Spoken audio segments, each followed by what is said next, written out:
The iron shackles bit into Kellen's wrists as she spat blood at her father's boots. "I'd rather die than marry that pig Mordecai Voss," she snarled, her emerald eyes blazing with fury despite the purple bruises mapping her face. Lord Harwick backhanded her again, the sound echoing through the stone courtyard. "You ungrateful wretch. Voss owns half the mining territories. This marriage will save our family from bankruptcy."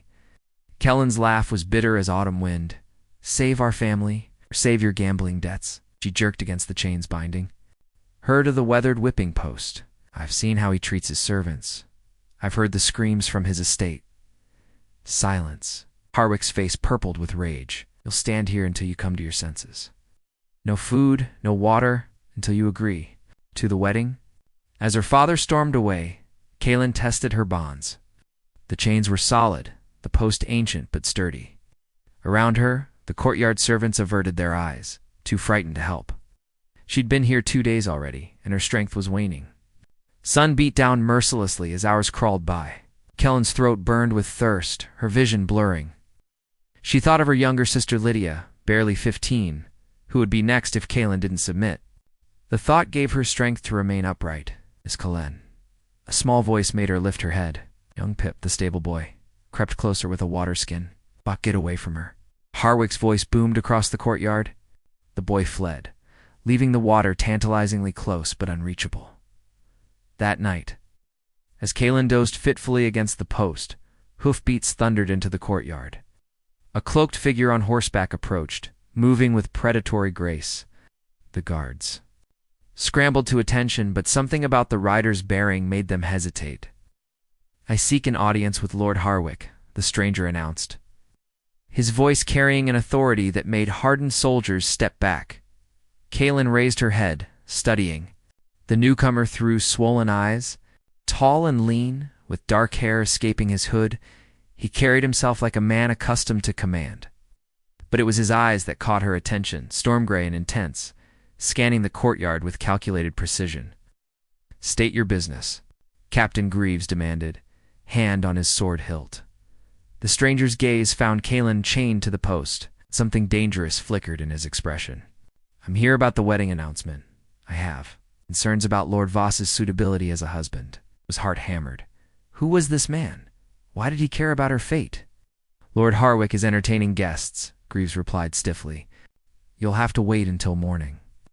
"I'm afraid that won't be possible." The stranger's voice dropped to a whisper that somehow carried clearly across the courtyard. "My concerns are rather ... urgent." As if summoned by his words, Lord Harwick appeared on the steps, wine-stained and swaying. "Who dares interrupt my evening?" he bellowed. The stranger threw back his hood, revealing sharp features and eyes that seemed to glow in the torchlight. "My name is Darius Kane, and I'm here to discuss your daughter's future." Kellen's breath caught. She'd heard whispers of Darius Kane, the Ghost Rider, who appeared from nowhere to right wrongs and vanish again. Some called him a legend, others a dangerous vigilante. But as his eyes met hers across the courtyard, filled with quiet promise, Kellen dared to hope. Darius Kane dismounted with fluid grace, his boots silent on the cobblestones. Every movement spoke of coiled violence barely contained. "Lord Harwick, I bring troubling news about Mordecai Voss, news that might change your perspective on this ... arrangement." Harwick's wine-addled brain struggled to process the stranger's words. "What news? Who are you to interfere in my family's affairs?" "I'm someone who's seen what Voss does to his wives." Darius's voice carried across the courtyard like a blade. 3 brides, all dead within a year. Mysterious accidents, they say. Convenient ones. Kellen's blood chilled. She'd suspected Voss's cruelty, but murder? The chains around her wrists suddenly felt like ice. "Lies," Harwick spat, but uncertainty flickered in his eyes. "Voss is a respected member of the Merchant Guild." "Respected?" Darius laughed, the sound devoid of humor. "Ask the families of his deceased wives. Ask the servants who've disappeared from his estate. Ask the young women who've taken their own lives rather than face his ... appetites." Coat Darius withdrew a leather satchel. "I have testimonies here." Signed statements from survivors. Medical records. Would you like to review them? Harwick's face paled, but his greed warred with his fear. Even if your claims have merit, I cannot withdraw from the contract. The penalties would bankrupt us. Ah, but what if there were an alternative? Darius's smile was razor-sharp. What if someone were willing to purchase your debts, to free you from Voss's arrangement? Kellen's heart hammered. What game was this stranger playing?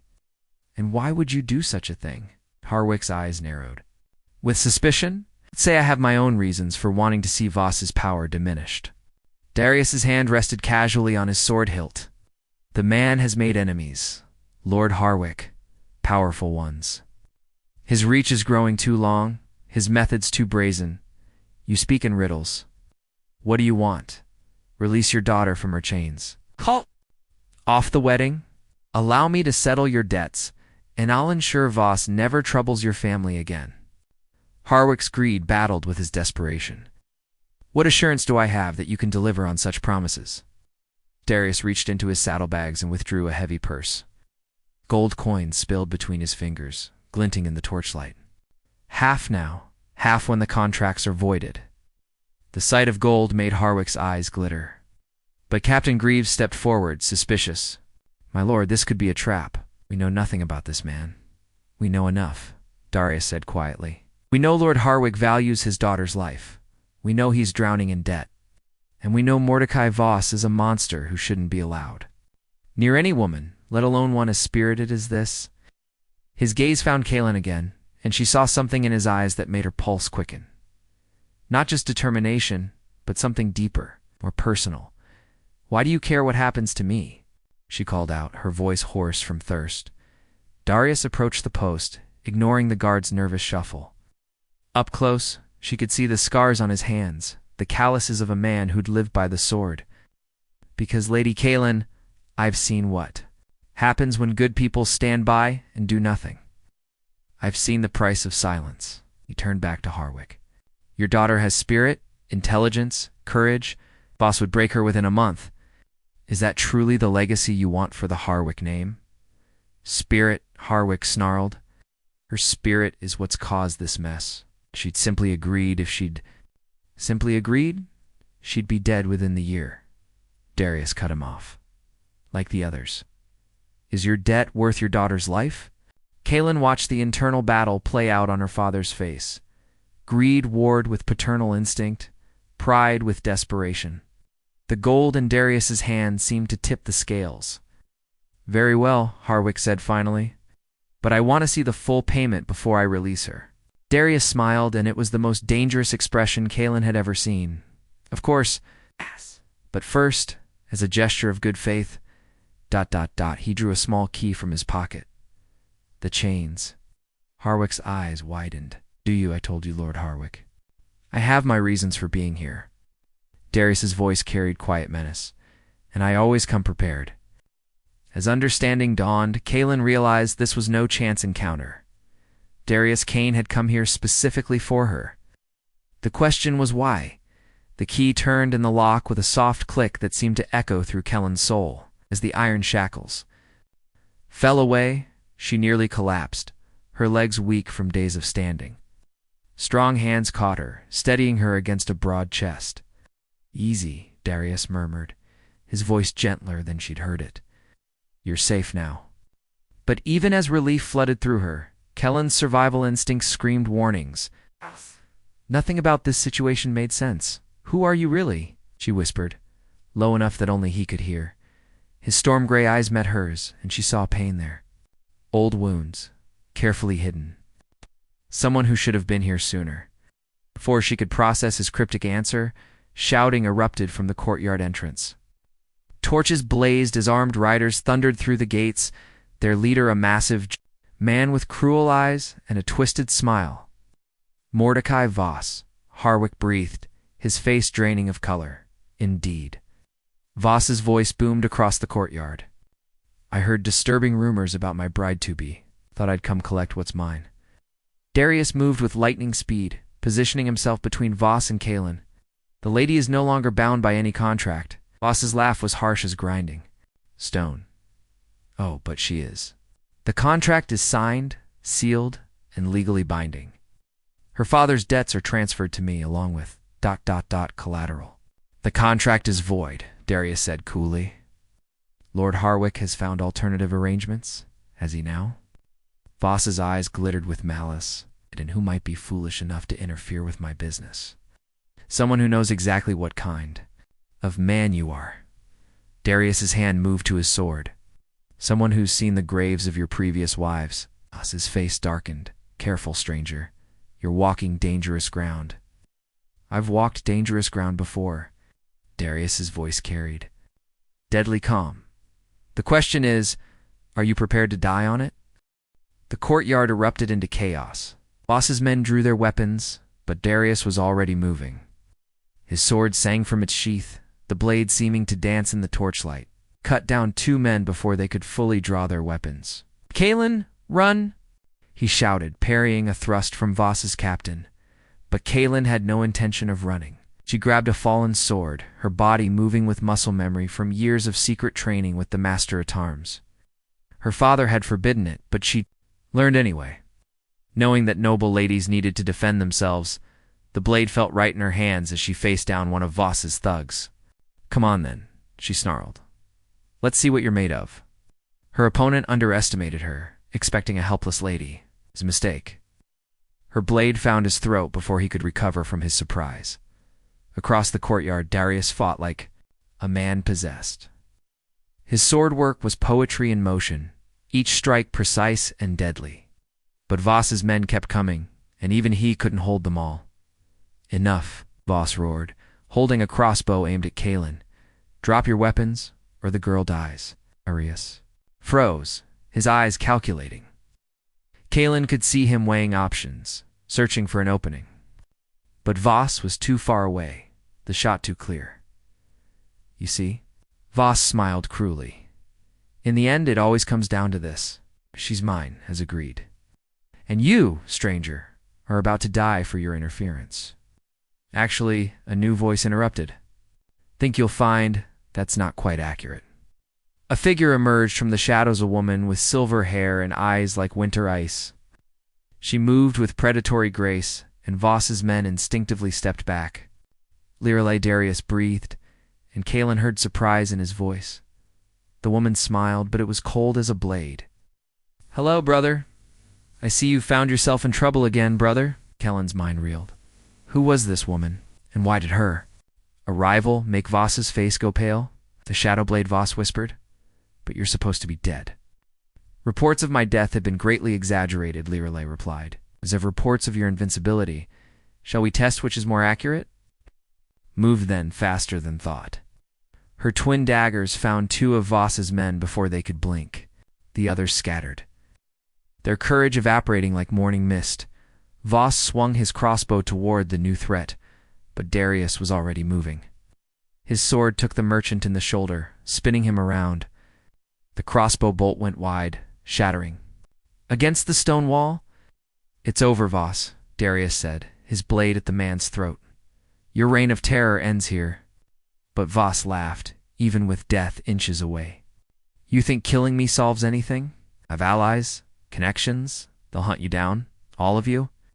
Let them try, Lirelei said softly. We've been hunting monsters for a long time. What's a few more? As the last of Voss's men fled into the night, Kaelin found herself staring at the 2 siblings who'd saved her life. Questions burned in her mind, but one rose above the others. Why, she asked Darius, why did you come for me? His eyes met hers, and she saw the truth. They're painful, beautiful, and utterly unexpected. 'Cause he said quietly, I've been looking for you my whole life. The great hall of Harwick Castle had been transformed into a makeshift infirmary. Servants tended to the wounded while Kaelin sat beside the massive hearth, her mind reeling from the night's revelations. Darius stood near the window, his silhouette outlined against the dawn sky, while Lirelei examined Voss's unconscious form with clinical detachment. He'll live, she announced. Unfortunately. Why unfortunately? Kaelin asked, though she suspected the answer. Because dead men can't suffer for their crimes, Lirelei replied coldly. and this one has many crimes to answer for. Lord Harwick paced nervously, clearly overwhelmed by the night's events. Ow. What happens now? Voss has powerful allies. They'll come for revenge. Not if they're smart, Darius said, turning from the window. Voss's protection came from his wealth and connections. Both are about to disappear. How can you be so certain? Harwick demanded. Learley smiled, and it was sharp as broken glass. Because we've been systematically dismantling his network for months. This was just the final piece. Glon studied the siblings, noting the way they moved, the casual deadliness that surrounded them like an aura. You're not just wandering heroes, are you? You're assassins. We prefer justice seekers, Darius said. The law couldn't touch Voss. Too much money, too many bought officials, so we found another way. And what gave you the right to decide his fate? Harwick asked, though his tone suggested he wasn't entirely opposed to the idea. It's Learley produced a worn journal from her pack. Voss's own records, names, dates, methods. Every woman he's destroyed, every life he's ended. The authorities couldn't act on rumors and whispers, but they can act on evidence. Kellen's blood chilled as she realized the implications. You're using me as bait. No, Darius's voice was sharp with denial. We were using Voss's obsession with you as an opportunity. There's a difference, is there? Kalen stood, anger flaring. You let me suffer in those chains. Let me think I was alone. We had to wait for him to make his move, Learley interrupted. If we'd acted too soon, he would have disappeared, found another victim. This way we catch him in the act. And if your plan had failed, if he'd taken me, Darius's eyes blazed. That was never going to happen. I would have died first. The intensity in his voice made Kalen step back. Why? You still haven't explained why you care what happens to me. Brother and sister exchanged glances. Some silent communication passed between them, and Learley nodded slightly. Because Darius said carefully, we knew your mother. The words hit Kalen like a physical blow. Her mother had died when she was 7, and her father rarely spoke of her.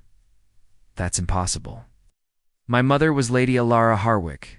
Daughter of your mother was Lady Alara Nightshade, Learley corrected. Daughter of the former Shadow Guilds. Leader. She left that life behind when she married your father, but she never forgot her training. Kellen's world tilted.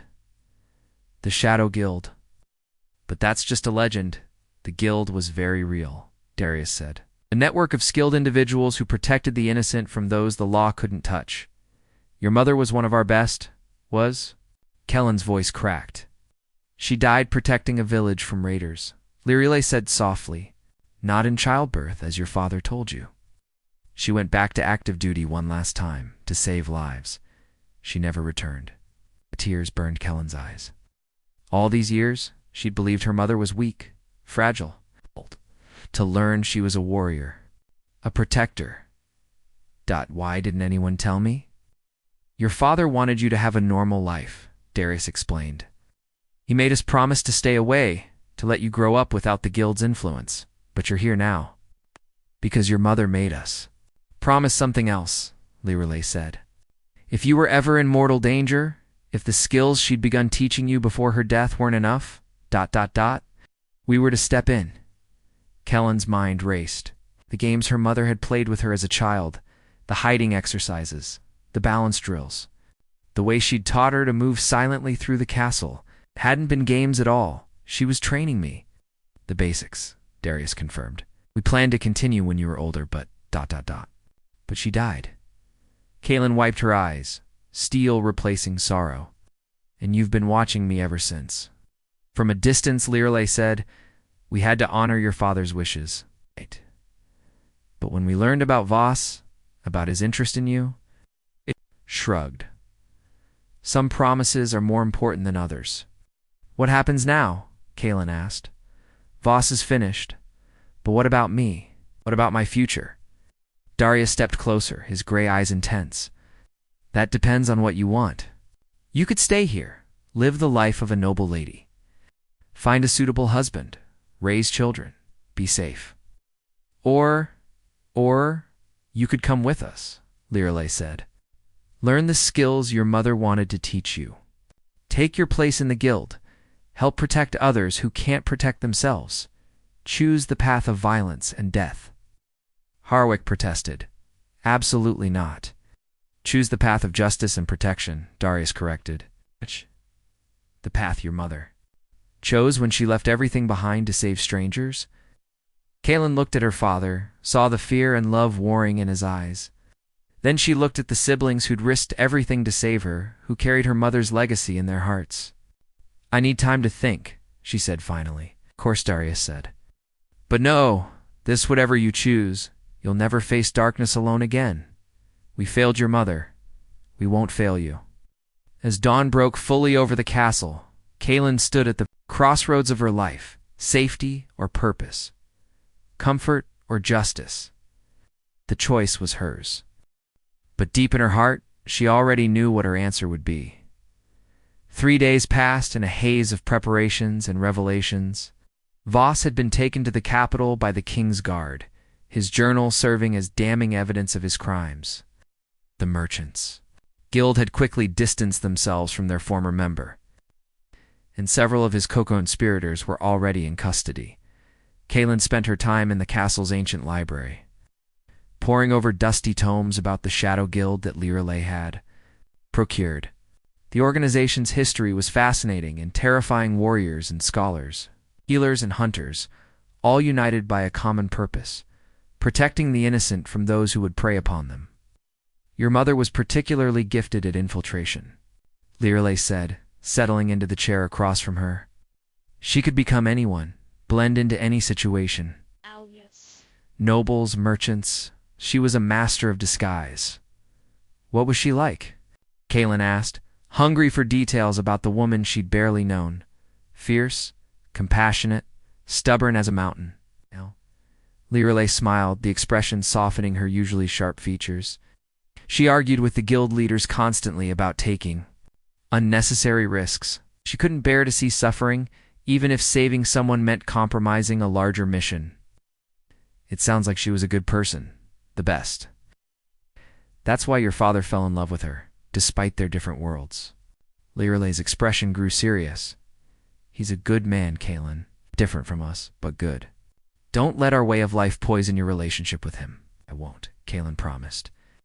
"But I also won't let his fears dictate my choices." "And what choice have you made?" Kaelin closed the ancient tome, her decision crystallizing. "Want to see the world my mother died protecting?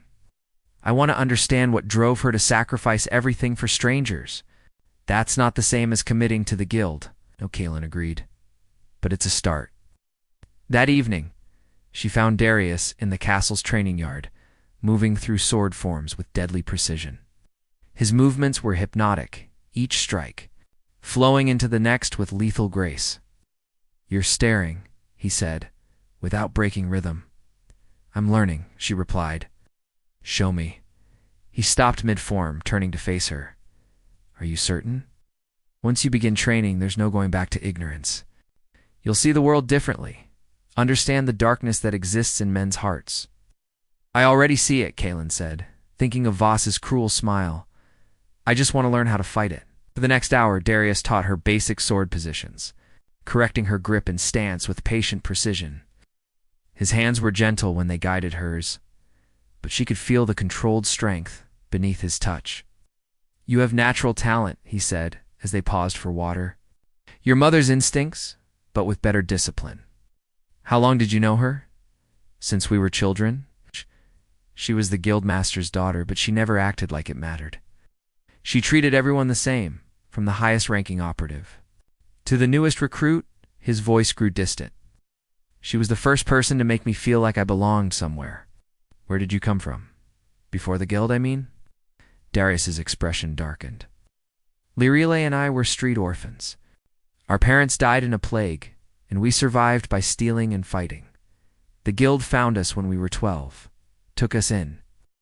Your mother was 15 then, already skilled but still learning. She was kind to you. She saved us. It's not just from the streets, but from becoming the kind of people we were heading toward. Bitter, cruel, caring only for ourselves." He met her eyes. "That's why protecting you means so much to me." I owe her a debt I can never repay. Kalen felt her heart flutter at the intensity in his gaze. Is that the only reason? At first, yes. He stepped closer, his voice dropping to a whisper. But these past few days, watching you fight, seeing your courage, it's become something else entirely. What? Something I have no right to feel for someone I'm supposed to protect. The confession hung between them like a bridge neither dared cross. Kellen's pulse quickened, and she found herself leaning toward him. Maybe, she said softly, protection doesn't have to mean distance. K-E-L-E-N ... His voice was rough with want and warning. I'm not a child, Darius. I can make my own choices about who I care for. Your father would have my head, so my father doesn't get to choose my heart. She reached up, her fingers tracing the scar on his cheek. Besides, I think he's starting to see that the guild isn't the enemy he thought it was. Darius caught her, hand pressing it against his face. If you come with us, if you join the guild, there will be danger. Enemies who will use any weakness against us.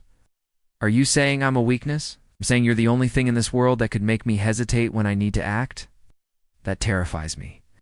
Kalen smiled, her heart full of newfound certainty.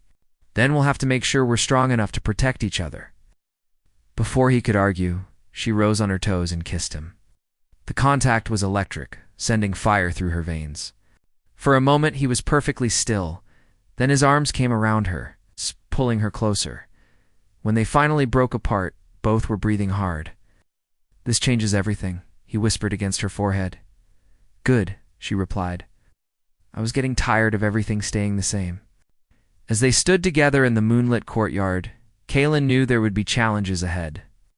Her father's acceptance to win, skills to learn, enemies to face. But for the first time in her life, she felt like she was exactly where she belonged.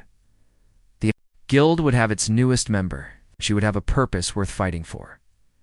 The abandoned monastery sat like a crown of stone atop the windswept hill, its broken spires reaching toward storm-darkened skies. Kalen pulled her cloak tighter as she approached the massive doors, Darius and Lirelei flanking her like silent guardians. This is where it begins, Lirelei said, her voice carrying over the howling wind. The guild's sanctuary, where we train, plan, and prepare for the work ahead. The doors opened at their approach, revealing a hooded figure who studied Kalen with sharp, calculating eyes. So this is Alara's daughter. She has her mother's defiance, I see. Kalen, meet Master Varric, Darius said. He leads the guild now. Alec pushed back his hood, revealing a weathered face marked by old scars and eyes that seemed to hold the weight of countless secrets. Your mother was the finest operative we ever had. But skill alone doesn't make a guild member. Are you prepared for what lies ahead? I'm prepared to learn, Kalen replied, meeting his gaze steadily. Learning and surviving are different things. Varric gestured for them to follow. Come, let me show you what your mother died protecting. The monastery's interior was a maze of restored chambers and hidden passages. They passed training halls where figures moved through complex combat exercises, libraries filled with intelligence reports, and workshops where skilled artisans crafted weapons and tools of infiltration. The guild operates in cells, Varric explained. As they walked, each team specializes in different aspects of our mission. Intelligence gathering, direct action, protection services, investigation. Your mother excelled at all of them. They entered a circular chamber where portraits lined the walls guild members who had died in service. Kellen's breath caught as she recognized a familiar face among them. She was beautiful, she whispered, studying her mother's painted features. She was deadly, Varric corrected. Beauty was just one of her weapons. Her ability to inspire others, to make them believe in something greater than themselves. Is that what you're trying to do with me? Trying to determine if you're worth the risk? Varric's tone was blunt. The guild has enemies, Kalen. Powerful ones who would love nothing more than to use Alara's daughter against us. But you're not strong enough. If you're not committed enough, you become a liability. Then test me, Kalen said, her chin lifting with determination. Oh, I intend to. Varric's smile was sharp as a blade. But first, You need to understand what you're truly choosing. Darius Lireley. Show her the memorial wall. They descended into the monastery's depths, where a long corridor stretched into darkness. Torches flickered along the walls, illuminating. Hundreds of names carved into the Stone Guild members who had died in the line of duty. Each name represents a life given for the cause, Lireley said softly. Some died in combat, others from poison or disease contracted during missions. Few were captured and tortured to death rather than reveal guild secrets. Kaylin traced her finger along the carved letters, feeling the weight of sacrifice in each name. How many of them had families? People who loved them. All of them, Darius replied. That's the price of this life. Every mission might be your last. Every goodbye might be final. And you still chose it. We chose it because someone has to stand between the innocent and the darkness, Lireley said. Your mother understood that. The question is, do you? They returned to the surface, where Varric waited with a small group of guild operatives. Your first test begins now, he announced. Intelligence has reached us about a slavers' convoy passing through the valley tomorrow. They're carrying children, stolen from border villages. Kellen's blood chilled. Children, destined for the pleasure houses of the eastern cities if they're not stopped. Varric's expression was grim. This is what we do, Kaylin. Find the monsters that hide behind legitimate facades, and we stop them. What's the test? You'll accompany a strike team to intercept the convoy. Your job is to help evacuate the children while the others handle the slavers. Varric studied her carefully. But here's the real test. One of the convoy leaders is minor noble with connections to the royal court. Killing him would save the children but create political complications for the guild. And if I don't kill him, he might escape, warn his contacts, and dozens more children will disappear before we can stop the network. Varric's voice was cold as winter. This is the reality of our work. Clean victories are rare. Usually we choose between bad and worse. Kaylin felt the weight of the decision settling on her shoulders. When do we leave at dawn? But first, you need equipment. Varric gestured to a waiting armorer. Your mother's weapons were preserved. It seems fitting that you should carry them. The armorer presented a pair of matched daggers, their blades gleaming like captured starlight. The hilts were wrapped in black leather, worn smooth by her mother's hands. She called them Dawn and Dusk, Darius said quietly. She said every day began and ended with a choice between light and darkness.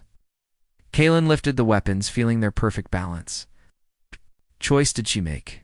She chose to be the light that held back the darkness, Lireley replied, even when it cost her everything.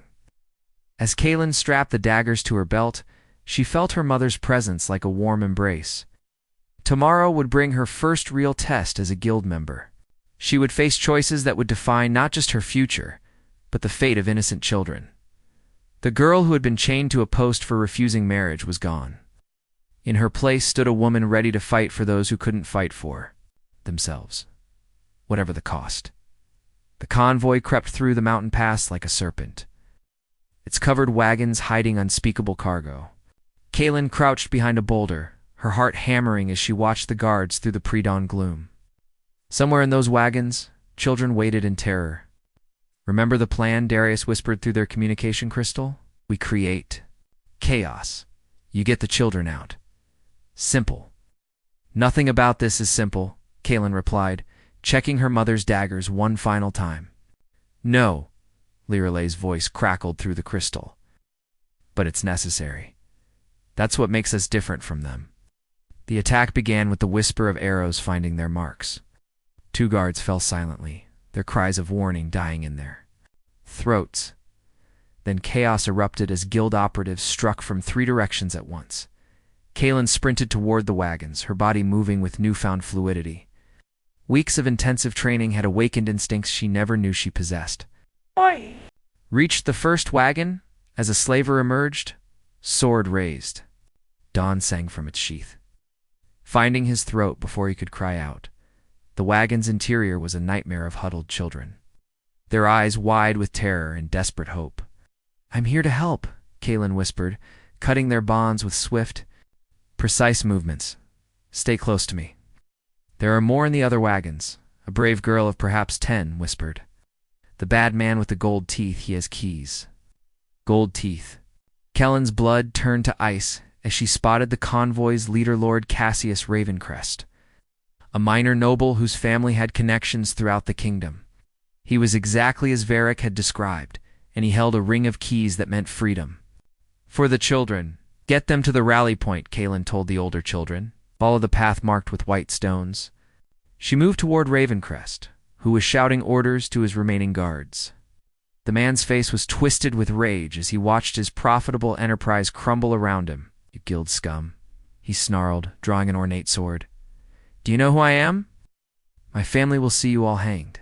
I know exactly who you are, Caitlin replied, her voice steady despite the storm in her chest. You're a monster who steals children from their families. I'm a businessman. These whelps would have starved in their villages. I gave them purpose.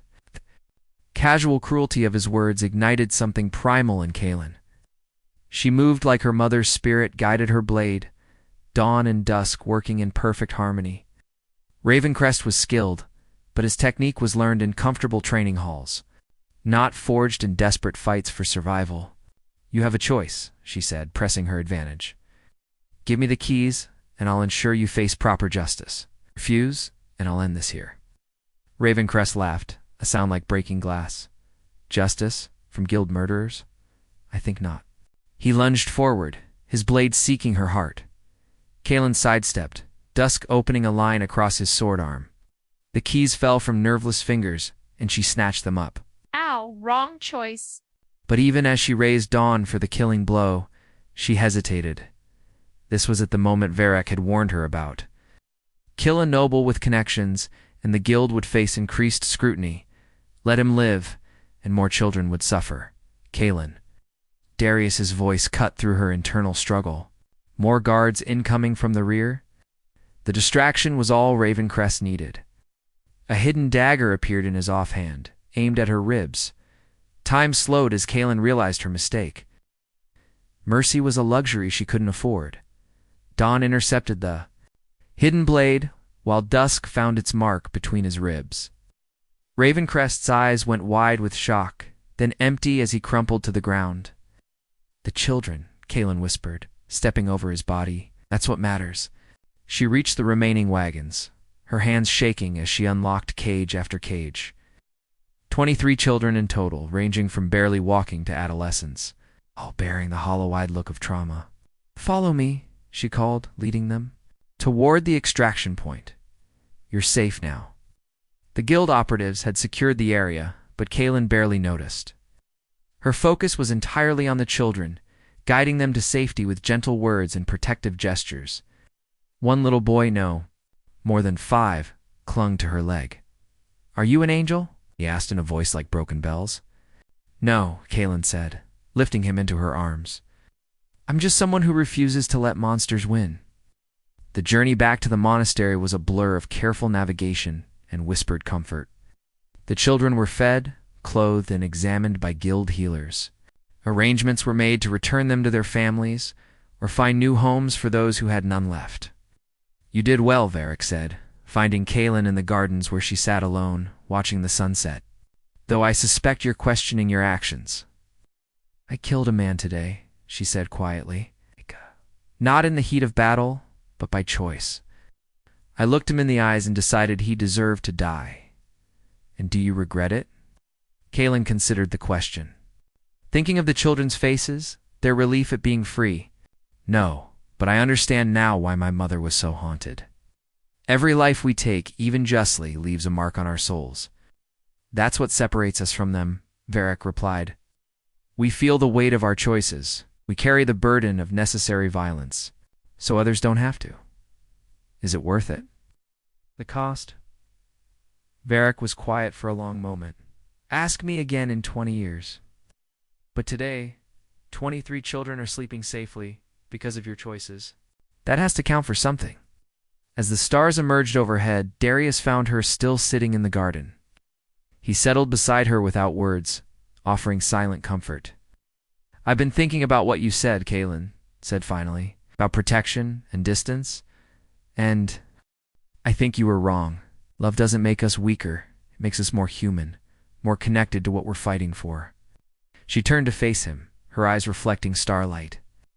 I love you, Darius. Not despite the darkness we face, but because you choose to stand against it. His kiss was soft, full of promise and hope. I love you too, he whispered, and I'll spend every day proving worthy of that gift. We both will, she replied. Together. In the weeks that followed, Kaylin threw herself into guild training.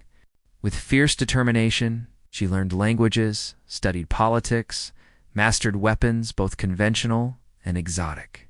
But more importantly, she learned to balance the darkness of their work with the light of their purpose. She and Darius became partners in every sense, their bond making them more effective operatives. They rescued the innocent, brought down the corrupt, and slowly began to heal the wounds left by others' cruelty.